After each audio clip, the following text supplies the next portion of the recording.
Temple University in the United States, and she will present the work together with Lauren Edgell from Harrisburg University of Science and Technology from the United States.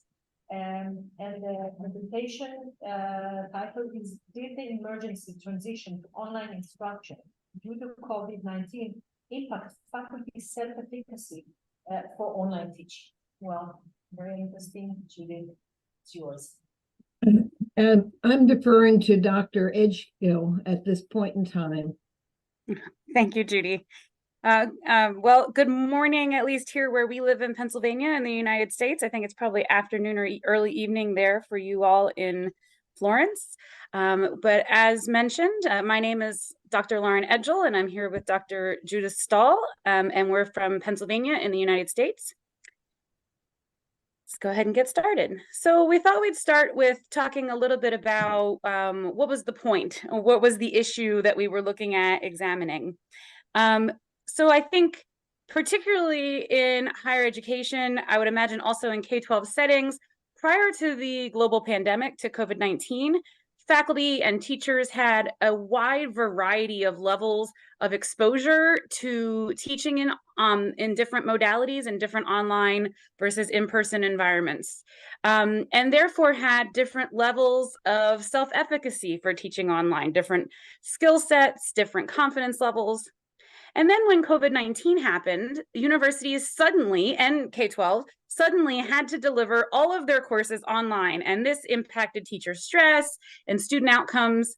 And so our study looked at what impact did that sudden emergency transition have on faculty who found themselves suddenly having to teach online unexpectedly, and how can we learn from that situation to possibly prepare for future possible disruptions. Put more formally, the purpose of this study was to examine the effect of the emergency transition to online instruction due to COVID-19 on self-efficacy for online teaching for faculty at a private, STEM-focused university in central Pennsylvania in the United States. And the goal was to inform policy at universities in order to help them be more successful in the future should possible future disruptions to educational delivery occur. So I thought we'd very briefly look at some of the primary research that supports this, primary past research that supports this study. The main theory that we're looking at here is self-efficacy theory from Bandura. And self-efficacy theory states that a person's expectations about how effectively they will perform at a given task, and how much they will commit to that task and persist in the face of obstacles is their self-efficacy. Self-efficacy has different definitions and different applications in different contexts. So self-efficacy is specifically applied to teaching, just general teaching. We know that past research has shown us that a high level of self-efficacy increases a teacher's ability to be flexible in a constantly changing environment, which I don't know about you all, but that's certainly our environment here in the United States. It also helps teachers have, faculty have lower levels of stress if they have high teaching self-efficacy. And studies have also shown that there's a link with improved student performance. So the students in courses with faculty and teachers who have high self-efficacy will do better on student outcomes. Even more specific, if we look at online teaching self-efficacy, so teaching self-efficacy, but more specifically in the context of online instruction, we know that instructors who have preparation before teaching online and who have a longer length of experience teaching online correlate with higher self-efficacy scores, and therefore we can also extrapolate that would also correlate with lower levels of stress and higher student performance, as we mentioned in the previous section. So as I mentioned, there's a lot of research around this subject of faculty teaching self-efficacy. There's less research around online teaching self-efficacy. So why did we feel like there was a gap here? What gap were we looking to fill in with our study? Well, first of all, there was a unique opportunity following such a major disruption. Never before had so many teachers and faculty found themselves in a situation where they had to suddenly teach online, regardless of their level of previous experience. Most of them had no opportunity for preparation in some type of like professional development course or anything like that. So we thought it was a unique opportunity to try to measure that impact, and that, you know, hopefully won't happen again, but very well may. Also, many studies were in the context of higher education, but in not specific to online learning, or were in the context of online learning, but not specific to higher education. And so there weren't a lot of studies that had both of those, that intersection of higher education and online teaching. And lastly, almost every study only measures static teaching self-efficacy. So what I mean by that is they're only measuring it one time. They're saying, okay, we gave faculty or teachers this test and this is how they scored. They weren't measuring the plasticity or the ability for self-efficacy to potentially change. And so that is what we tried to look at. So our research question is, what is the effect of the emergency transition to online instruction due to COVID-19 pandemic on university faculty's perception of online teaching self-efficacy scores after the pandemic as compared to before? So where we carried this research out was at a private, not-for-profit, STEM-focused university in central Pennsylvania in the United States. This university offers undergraduate, graduate, and doctoral degrees to approximately 6,500 students. So not a huge university, but not super tiny either. The population for this study was faculty at the university, both full-time and part-time, who had taught at the university between March 2020, when the pandemic began, and December of 2021, when we did our data collection. And the total population for this was 369 faculty.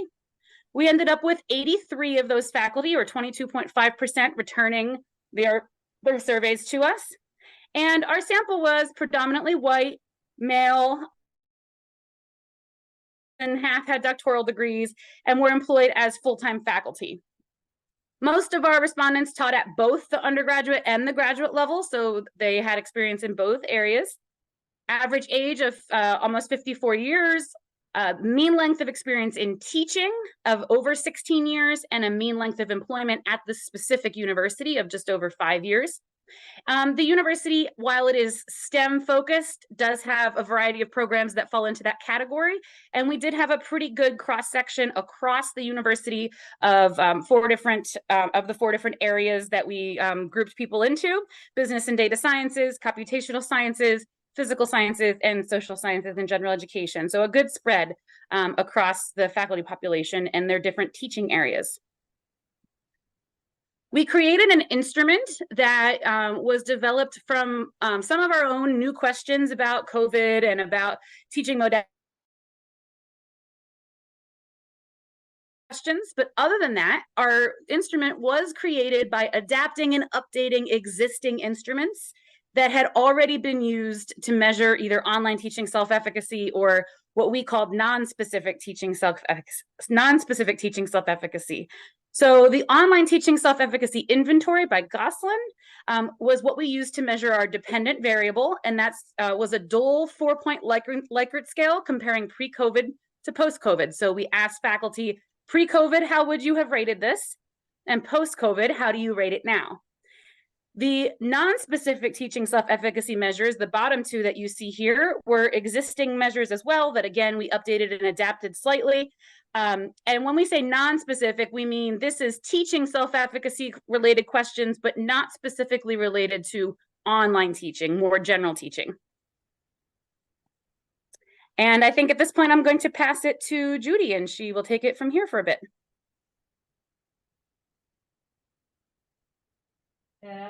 Judith, you have to unmute yourself. I am doing a bad job. I'm sorry. No, you're great. The survey was sent out with the university's permission, so we expected a somewhat robust response rate.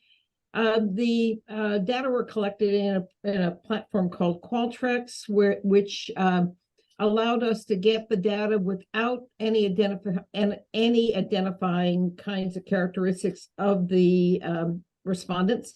That was a requirement of Temple University's IRB.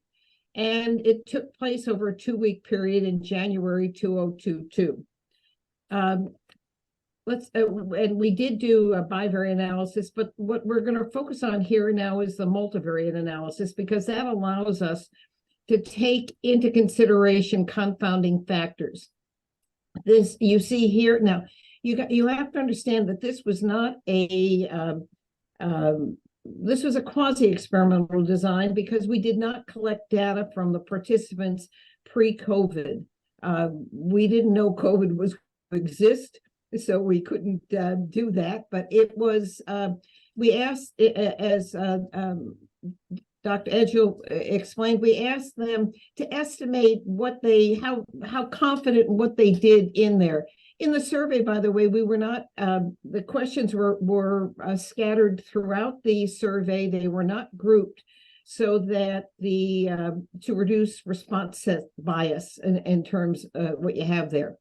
That said, it is a bit of a weakness. The pre-COVID, our expectation was some of the people were, in thinking back as to what they had done, were kind of enhancing what they knew. And some of them would be saying, wow, I know a lot more now than I did then. So there would be an overestimation.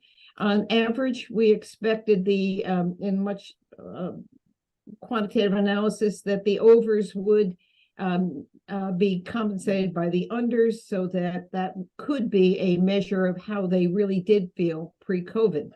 The results are expected in terms of what was significant or not significant.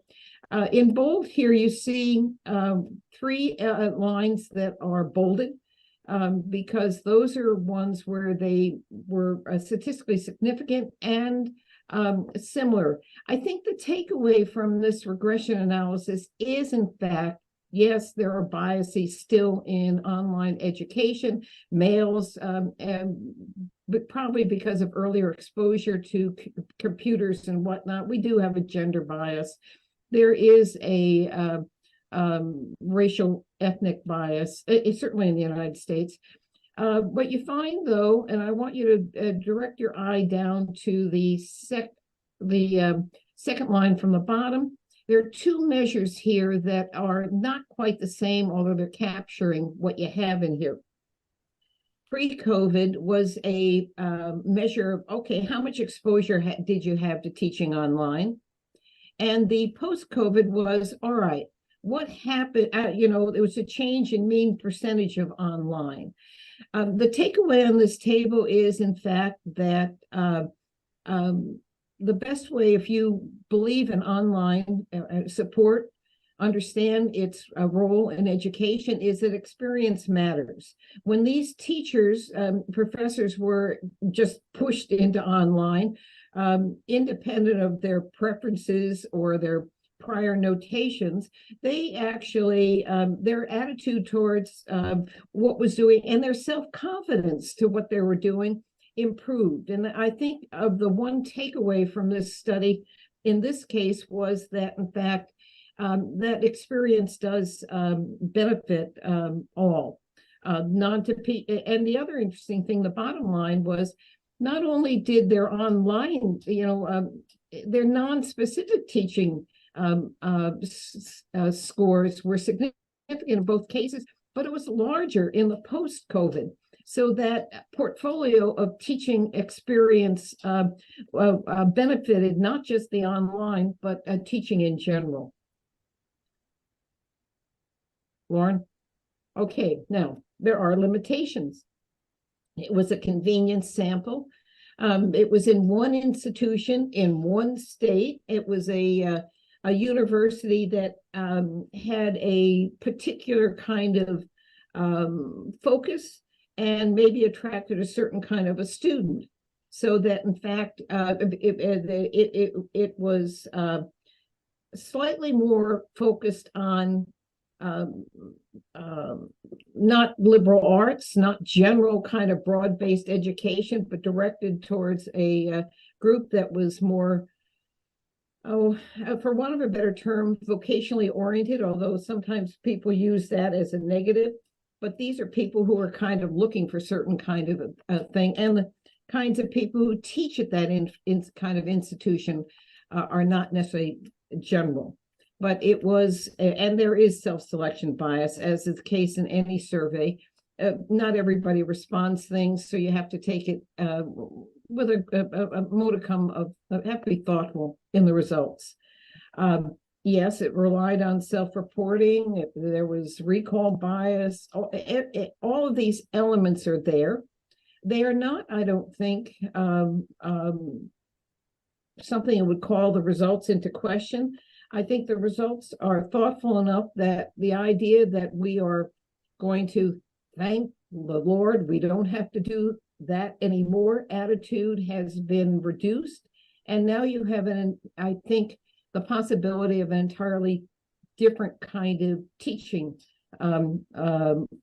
focus. Lauren? Okay. 5 minutes. Okay. So it's to discuss some implications, in general, as we discussed at the beginning, the lack of preparedness to teach online during the transition caused high educator stress and negative impact on student outcomes. But we know that high teaching self-efficacy helps counteract these exact challenges based on the research that I showed you at the beginning.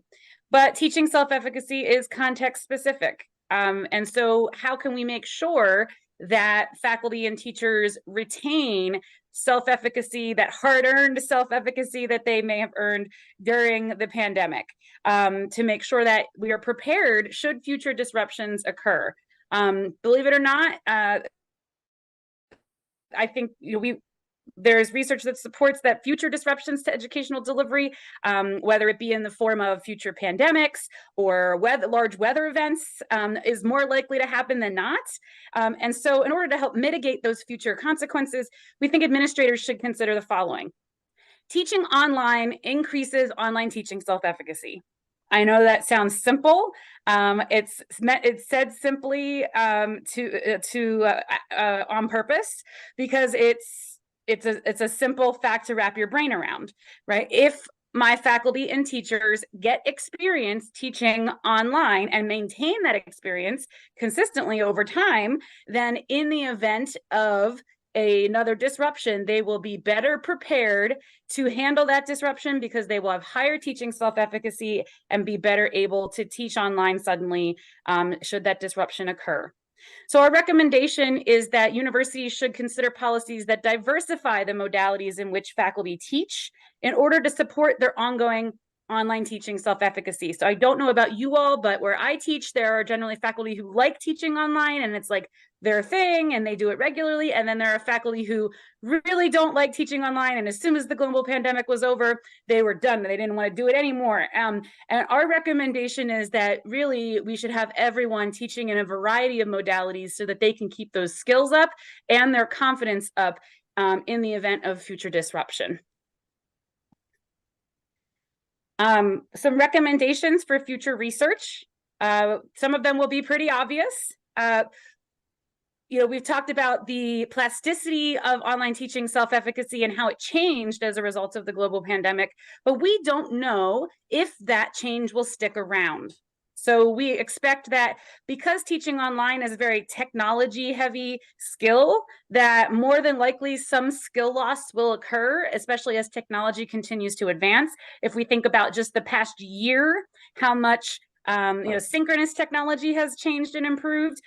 So a longitudinal study with the goal of examining how long online teaching self-efficacy persists over time would be a great next step. Also, adapting this study to use a standard pre-test, post-test design instead of the retrospective post-test that we didn't really have a choice but to use. And then lastly, implementing this study at a wider variety of institutions of differing size, content focused, so not just STEM focused, location, so not just the United States, education sector, or teaching level. Judy, did you have anything to add?